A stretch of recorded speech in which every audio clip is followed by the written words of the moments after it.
لا اله الا الله واشهد ان سيدنا محمدا عبده ورسوله صلى الله عليه واله واصحابه اجمعين.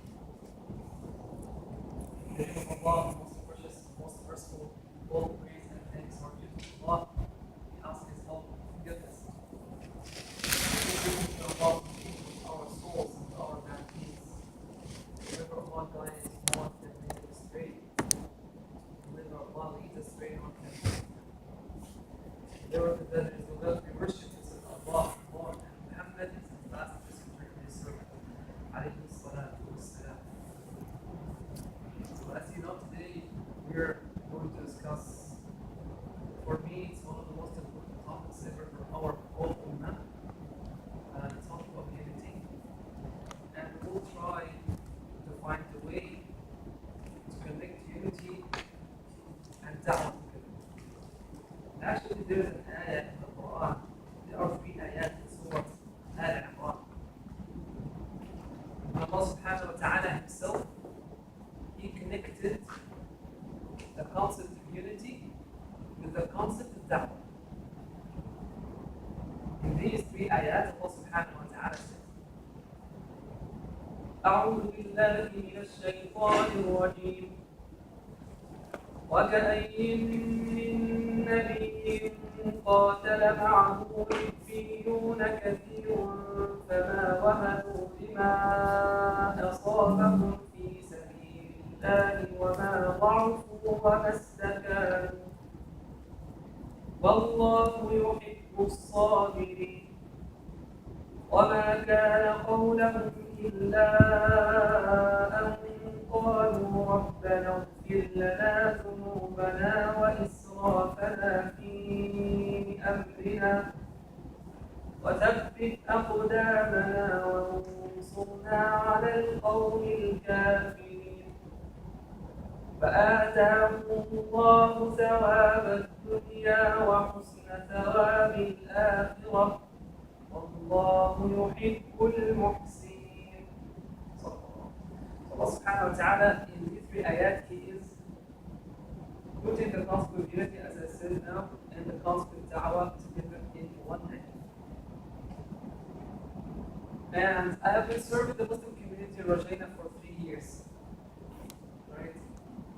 And in these 3 years, I've given so far 5 Eid khutbahs. 3 of them were about unity.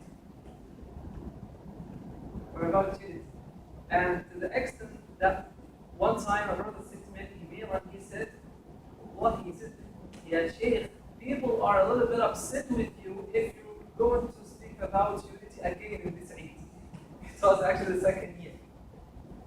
Because in the first year, I spoke about unity in the Eid al-Fitr and Eid al-Adha. The 2nd year, I spoke about unity in Eid al-Fitr. And then I received that email. I was a little bit scared, to be honest. Because in Eid we have about 7,000 people in the same place praying together. So if you have a very important message, something you want everybody to know about, it should be at that time. Then I changed the topic a little bit and I talked about love for Allah's sake. And then this year, in Eid al-Fitr, I discussed again about unity. For this year, if you attended the khutbah in Rajayna, it was also about unity. And the 5th Eid khutbah, it was about dealing with controversial issues in Islamic law. It's my field, it's my master research actually. It's about the controversial issues in Islamic law. So I think this topic is one of the most important topics ever that should be discussed. The concept of unity. Because I believe without unity, there is no community. Without unity, there is no success in da'wah or anything else. And I'm pretty sure that everybody here, almost everybody here, has a story about unity. Something happened in his life that showed him the importance of unity. If I ask you now for individuals to provide us a story that he actually know about, he will tell us a story about unity. I have a story for you about that wise man who got very sick one time And then before he died, he realized that he's going to die. And then he called his sons. He had 5 sons. He called them. And he asked them to bring some twigs from a tree. And to put them all together. And then he asked them to break these sticks or twigs. But they didn't. Then he asked them to tie them and put each one of them separately. And asked them again to break them. And every one could bring the twig very easily because they are not united anymore. So this story tells us about the importance of unity, collective work. And I would like to thank Dr. Sayyid Hafidhahullah Ta'ala and his group for their great job. May Allah subhanahu wa ta'ala grant them sincerity and tawfiq in this dunya and the akhirah. Allahumma ameen. Nabi sallallahu alayhi wa sallam is the one actually he taught us about unity. And one time in a hadith reported by Thawban radiallahu anhu, and Nabi, he was speaking about our chronic disease in this ummah, the chronic disease that we have. He said, it will come a time and you Muslims will be big in number, a lot of people. But at the same time, you will have the chronic disease, which is you will be divided, you will be scattered. Sayyid alayhi salatu wassalam, كأنكم غثاء السيل. You will be like the foam on the ocean. Sallallahu alayhi wa sallam. So our enemies, they don't have to care about us. They don't have even to fight. They don't have even to care about those people who are fighting or killing each other. Every day they have some conflicts and arguments. They don't have to do much. And then he said, عليه الصلاة والسلام, وَلَيُوشِكَنَّ اللَّهُ أَنْ يَنْزِعَ الْمَهَابَةَ مِنْ قُلُوبِ عَدُوِّكُمْ. The consequence of being not united is that the fear and respect will be taken away from your enemies' hearts.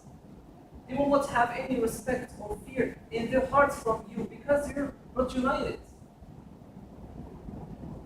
And then he said, عليه الصلاة والسلام, and Allah will يَقْذِفَنَّ فِي قُلُوبِكُمُ الْوَحْدَ. The word يَقْذِفَنَّ, I don't like to translate it as to put something or to place something, because literally the word يَقْذِف is to throw. So this is Allah subhanahu wa ta'ala will throw something in your hearts that is called wahan. Wahan. Wahan in Arabic language literally means weakness. And the Sahaba asked, Ya Rasulullah, what do you mean? He said, you will love this dunya so much, and you will hate death. So this is the disease. This is the disease. Number one, we are like the foam of the ocean, we're not united, powerless, directionless. Number two, there is no fear or respect in our enemy's hearts towards us. Number three, we have wahan in our hearts. We love this dunya so much and we hate death. And this is the main reason why we're different. Because nobody actually wants anybody else to be better than him. Like I'm an imam, I have some fellow imams. And I can't, for example, tell you it's good for me if one of the imams is better than me. Of course not. I would like to be the best of the imams. Especially if we're in the same gathering, the same place, I would like to be better than him. Right? If you're a physician, a doctor, and there's another doctor in the same place with you, in the same gathering, you don't like him to take advantage over you. You would like to be better than him. It's our nature as human beings. And that's why we're different. Because we love this dunya so much. It is placed in our hearts. Because we love this dunya so much, we don't lucky enough to be better than us. So it is my jama'ah, it is my group, it is my way or the highway. We can't get all together to work together. I want my university to have its own program, my own masjid to have its own program. I don't like to be under anybody's authority. Here is our problem as well. حب الدنيا, love this dunya, and كراهية الموت. A brother came to me in one of the nights of Ramadan, and I'm sure this story, and it's Khutbah. He came to me and he asked, he said, at the beginning he asked some innocent questions in Islamic fiqh, and I gave him the answer according to what Allah subhanahu wa ta'ala has given me of little knowledge. I gave him the answer. Then he asked me a question which is not innocent.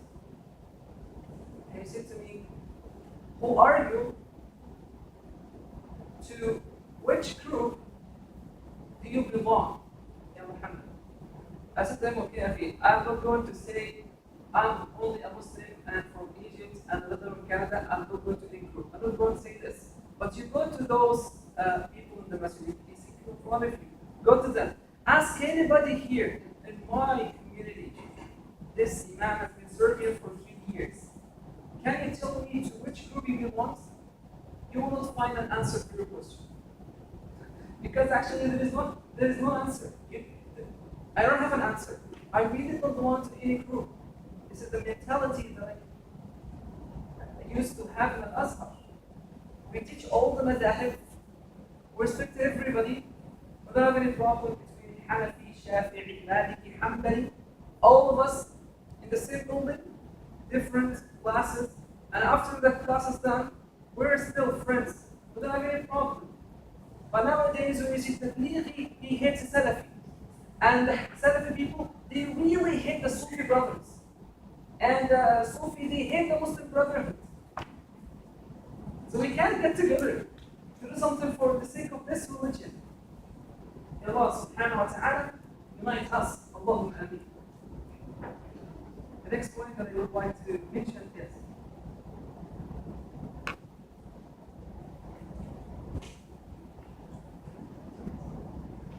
any prophet whatsoever or messenger that has been sent by Allah subhanahu wa ta'ala had some followers and some helpers and disciples who follow his way and try to defend him. Allah subhanahu wa ta'ala mentioned this in the ayat that I just quoted in Surah Al-Imran. Surah Al-Imran is the chapter number 3 in the Quran. Verse 146, 147, 148. So Al-Imran, chapter number 3, and verse 146 to 148. And the Nabi alayhi salatu wassalam said, ما من نبي بعثه الله في أمة القبر. It's reported by the Imam Muslim in his Sahih collection. Through Sayyidina Mohamed Masloh. He says, ما من نبي بعث الله في أمة القبر إلا وكان له من أمته حواريون وأصحاب. He said there is no any prophet or messenger whatsoever that has been sent by Allah subhanahu wa ta'ala, but he had disciples and followers from within his community, his own community. They helped him, they followed his point of view, they tried to support him. And when I read this hadith, I remember Dr. Sayyid, Allah Ta'ala, this man, subhanAllah, it's not his job. Like, he is not an imam. But the way that he is serving Islam, we don't do this ourselves as imams.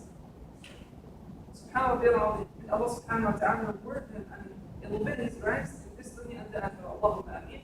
Alhamdulillah that he is not here, so I can't praise him. Because he's not here. Allah subhanahu wa ta'ala will reward him all his deeds. Without his team, he will not be able to do anything.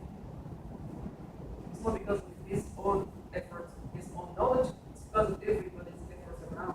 And Allah blesses them all. Allah. In this ayah that I mentioned in Surah Al-Imran, Allah mentioned 3 characteristics of the dua. three things. Also, let's mention. Please keep them in mind. Five. وكأي من نبي قاتل معه ربيون كثير. And how many prophets fought, and with them fought many religious leaders or religious scholars. The word to fought here doesn't mean to fight by sword. It means they strive for Allah's sake. So the first quality that Allah subhanahu wa ta'ala mentioned, when the prophets fight, when they strive for Allah's sake, they have a lot of religious people with them to strive with them for Allah's sake. That's number one. Number two, أَمَا وَهَنُوا لِمَا أَصَابَكُمْ فِي سَبِيلِ اللَّهِ وَمَا ضَعَفُوا وَاللَّهُ مَا اسْتَكَانَ. They never lost assurance. They never lost hope. They never lost trust due to what afflicted them in the cause of Allah. So number one is collective work. Second attribute, consistency. They never lose hope. Number three, وَاللَّهُ يُحِبُّ الصَّابِرِينَ. They were patient. So three qualities everybody needs to have in da'wah. You're serving the message. You're volunteering anywhere else. You have three qualities that you have to keep in mind. Number one, collective work. You can't work by yourself. قال الله عز وجل وتعاونوا على البر والتقوى ولا تعاونوا على الإثم والعدوان. All people cooperate to achieve righteousness and piety. To make da'wah cooperate. ولا تعاونوا على الإثم والعدوان, and don't cooperate to achieve unjust and oppression and unjust. Number one, collective work. Number two, consistency. Number three is patience. Also, let's go to Surah As-Saf. In Surah As-Saf, Allah subhanahu wa ta'ala is speaking about da'wah. In the first ayat of Surah As-Saf, He's speaking about da'wah, and then He went out of His way and changed the topic to speak about unity. Just right away, Allah, يا أيها الذين آمنوا لما تقولون ما لا تفعلون. Or you will have believed, why do you say what you don't do? And then He said, إن الله يحب الذين يقاتلون في سبيله صفا كأنهم بنيان مرصوص. I have a question for you. What is the time where all the Muslims are united the most? It is something that happens every 5 times. It's not in the prayer, right? We all stand together in the same line and we're united. And once we say Assalamu alaikum wa rahmatullah, Assalamu alaikum wa rahmatullah, we start to fight again. Again, I'm Hanafi and you're Shafi'i, you're Hanbali and you're Salafi and I'm Sufi and So the only time that we unite is during the prayer. And that's why Allah said, إِنَّ اللَّهَ يُحِبُّ الَّذِينَ يُقَاتِلُونَ فِي سَبِيلِ صَفًّا. Allah realize those who strive for His sake صَفًّا كَأَنَّهُمْ بُنْيَانٌ مَرْصُوصٌ, in one line, like they are a single structure, joined firmly. So again, after da'wah, immediately comes unity. So this is the second place in the Quran where you can find this concept. Da'wah and unity. The first place is in Surah Al-Imran. And second place is in Surah As-Saf.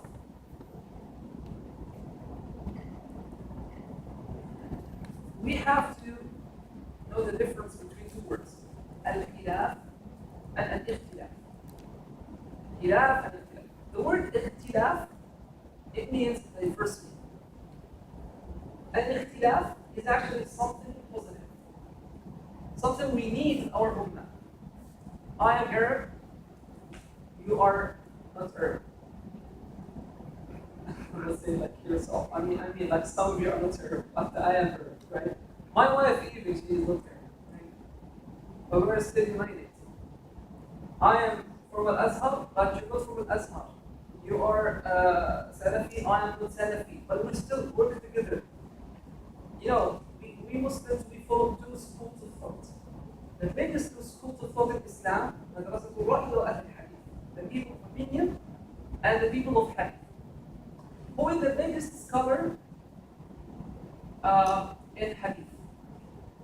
I'm sure that you know what the most famous scholar and the most authentic collection of Hadith. What's his name?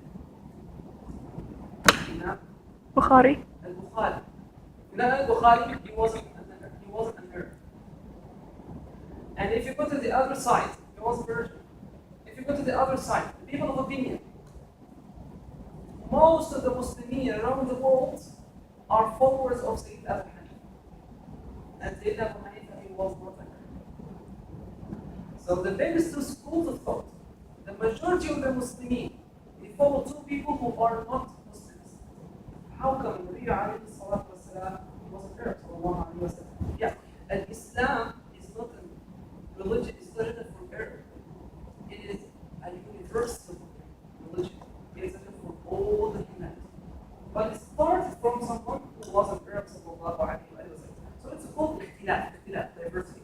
But the word ikhtilaf is negative. You know what ikhtilaf means? What ikhtilaf means? The positive one. We're going to the same destination through different lanes. Same direction, but we reach the same goal, the same destination. But different lanes, so we're okay. But khilaf, we criticize each other, we hate each other, we don't work together. Where can I find this in the Quran? قال الله عز وجل منيبين إليه واتقوه وأقيموا الصلاة ولا تكونوا من المشركين من الذين فرقوا دينهم وكانوا شيعا كل حزب بما لديهم فرحون. Allah said in Surah Al-Rum, do not be like the disbelievers who divided the religion. They became groups and jama'at, and each group is happy with what they have. They're happy with what they have. So ikhtilaf is haram. It's one of the qualities of the disbelievers. But khilaf is haram. But ikhtilaf is diversity, which is one of the qualities of Muslims.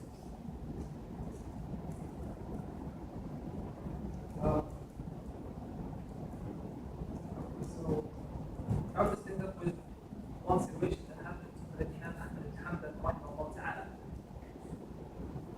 Imam came to him and he wrote a book about the different opinions in Islamic fiqh, Islamic law. And he titled the research Kitab al-Khilaf, the book of Khilaf. So the word khilaf is something positive or negative? Let's say it now. Positive or negative? Khilaf. Khilaf is good or bad? Khilaf is bad. So this man, he thought that because they have different opinions in Islamic law, they pray in different ways. You know, I put my hands here, when I pray, you put it here. I raise my hands for ruku', but you don't. I have short garment, but you have long one. I have long beard, but you have short beard. Different opinions in Islamic fiqh. That's fine. He thought this issue is masail called khilaf. And he went to Imam Ahmad for him to review his book. Like, give him some feedback. I said to him, what's this? It's a khilaf. He said, yeah, because we have inside research about different opinions. He said, no, call it kitab as-sa'a. Move this title and add this in the book of sa'a. Sa'a means vastness. Sa'a means wideness. So when you are different, it is actually something positive. It means we still think. We still